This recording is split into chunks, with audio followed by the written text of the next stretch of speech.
Lakshmi organic industry में regular गिरावट देखने के बाद आज के दिन हमें थोड़ा सा यहाँ पर अप मूवमेंट देखने को मिला है। तो यहाँ पर हम ये नहीं कह सकते कि लक्ष्मी ऑर्गेनिक ने बहुत बड़ा रिवर्सल किया है, क्योंकि यहाँ पर सिर्फ 0.46% का इसमें हमें तेज़ी देखने को मिली है लास्ट ट्रेडिंग डे से।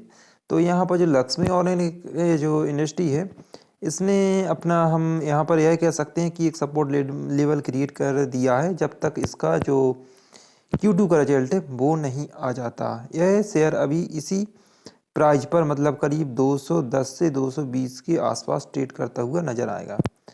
और इसका जो Q2 का रिजल्ट है वो नवंबर 2 को आने वाला है। तो यहाँ पर डेफिनेटली अभी इस कंपनी में एक सपोर्ट लेवल बनता हुआ दिखाई दे रहा है लास्ट कुछ दिनों से। यहाँ पर अगर हम देखें तो यहाँ पर कंटिन्यूस में गिरावट देखने को मिली है, लेकिन यहाँ पर अभी इसने थोड़ा सा सपोर्ट बनाने की कोशिश की है।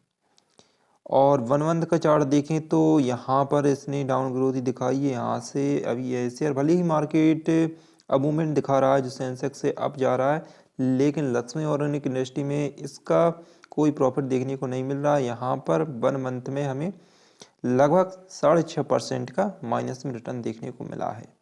तो जितने भी लक्ष्मी शेयर होल्डर हैं, लक्ष्मी ऑर्गेनिक कंपनी के शेयर होल्डर हैं, उनको अभी इस समय इसमें एवरेज करना चाहिए, क्योंकि अगर आपने 400 प्लस पर इस कंपनी में इन्वेस्टमेंट कर रखा है और आप इससे एग्जिट करना चाहते हैं तो यहाँ पर आपको बाइंग ज़रूर करनी होगी, क्योंकि एवरेज आपको अपना कम करना होगा। मतलब कि अगर आप 400 प्लस है तो यहाँ पर आपको एवरेज 350 के लेवल पर लाना होगा, क्योंकि अगर यहाँ पर जब भी रिवर्सल होगा तो 350 का जो टारगेट है यह कंपनी आसानी से अचीव करेगी।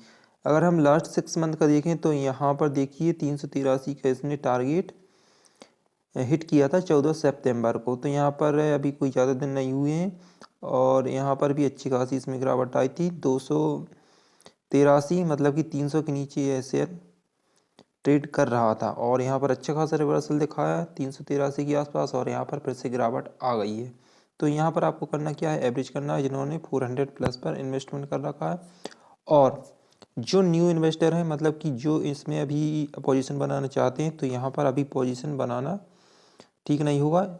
Q2 का रिजल्ट आने के बाद ही इस कंपनी के सही जो फंडामेंटल हैं और इसकी जो ग्रोथ है वो पता चलेगी। लास्ट क्वार्टर में इस कंपनी की सेल्स में गिरावट देखने को मिली थी। अगर इस बार भी गिरावट आई तो यहाँ पर अच्छा खासा लक्ष्मी ऑर्गेनिक में क्रैश देखने को मिल सकता है। लेकिन अगर यहाँ पर सेल्स में अब मूवमेंट दिखा, मतलब कि यहाँ पर इंक्रीमेंट दिखा, तो यहाँ पर जो लक्ष्मी ऑर्गेनिक का शेयर प्राइस है वो 350 का जो सपोर्ट लेवल है वो बना सकता है। लेकिन अगर यहाँ पर थोड़ी सी भी गिरावट आती है इसके सेल्स में तो यहाँ पर डेफिनेटली इस कंपनी का जो शेयर प्राइस है वो 300 के नीचे ट्रेड करने लगेगा और वहीं पर इसका 270-280 के आसपास इसका जो सपोर्ट लेवल बनेगा। तो यहाँ पर अभी आपको इन्वेस्टमेंट का प्लान बना रहे हैं तो यहाँ पर अभी आपको इन्वेस्टमेंट नहीं करना है। इसका Q2 का रिजल्ट आने वाला है और उसका जो डेट है वो है नवंबर 8। तो नवंबर 8 तक का वेट करें, उस दिन रिजल्ट इसका अनाउंस किया जाएगा। उसी के बाद आपको डिसीजन लेना है कि इसमें अभी इन्वेस्टमेंट करना है या फिर पोजीशन बनाना है या फिर नहीं। तो अगर आप लक्ष्मी ऑर्गेनिक के शेयर होल्डर हैं तो इस समय एवरेज करें और अगर आप पोजीशन बनाना चाहते हैं तो 8 नवंबर तक वेट करें।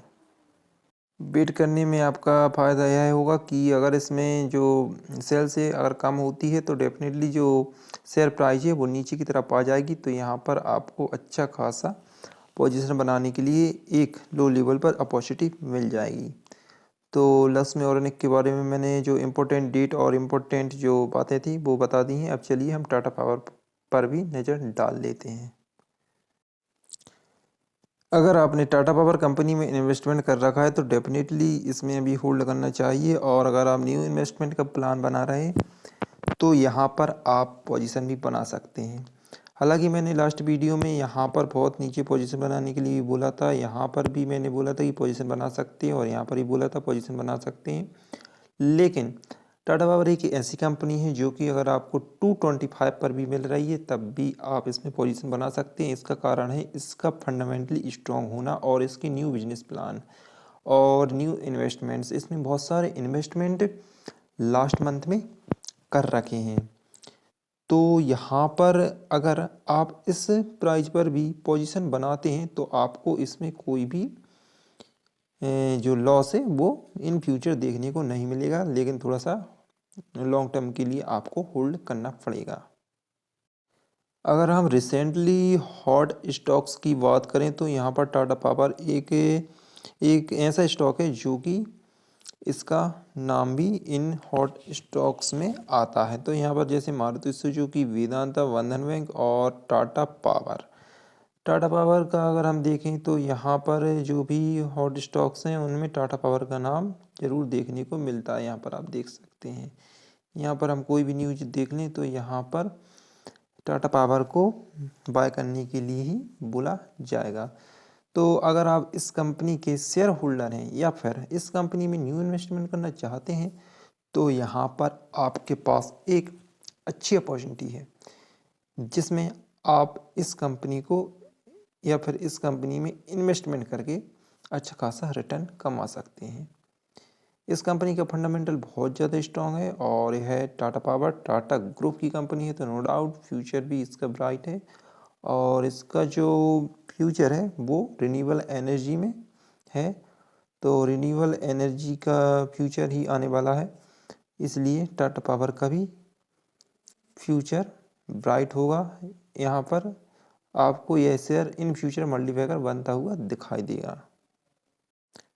अगर इस कंपनी की हम सेल्स ईयरली बेसिस पर देखें तो यहाँ पर हमें इसमें इंक्रीमेंट देखने को मिलेगा, सेल्स में बढ़ोतरी हो रही है और साथ ही साथ इसका जो नेट प्रॉफिट है वो भी अच्छा खासा बढ़ रहा है। 14 करोड़ से सीधे 21 करोड़ 2100 करोड़ और इसके बाद 3000 करोड़ के लगभग पहुँच चुका है। तो नो डाउट टाटा पावर का हम सेल्स और नेट प्रॉफिट देखकर ही इस बात का अंदाज़ा लगा सकते हैं कि यह कंपनी कितनी ज़्यादा ग्रो कर रही है।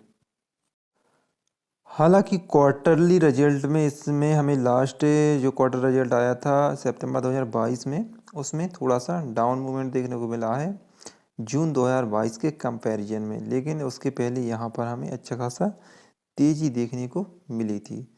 तो यहाँ पर ज़्यादा कोई फ़र्क नहीं पड़ता है क्योंकि हो सकता है कि किसी कारण से थोड़ी बहुत सेल्स कम हो जाती है, लेकिन अगर हम इसका प्रॉफिट देखें और ओपीएम देखें तो यहाँ पर हमें इंक्रीमेंट देखने को ही मिला है, यहाँ पर देख सकते हैं।